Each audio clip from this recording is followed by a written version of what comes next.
Assalamualaikum warahmatullahi wabarakatuh. Sugeng siang para pamirsa.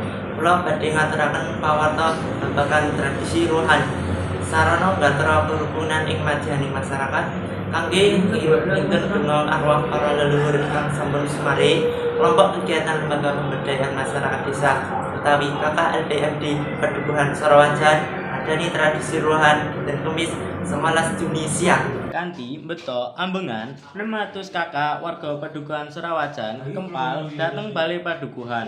Upacara ruwahan kapungkaran macapatan kalajengaken dedonga sesarengan pagas tumpeng lan dhahar kembul.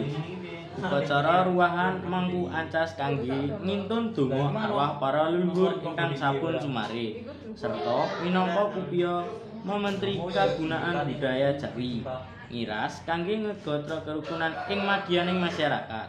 Salah satunggaling warga negara asing saking Jerman ingkang ngrestani ruwahan Mark nelakaken kepareng dhateng gumelaring yuda ingkang dipun andhani déning warga Padukuhan Sarawajan. Katen pawarta dinten menika kathah kalepatan kula nyuwun pangapunten.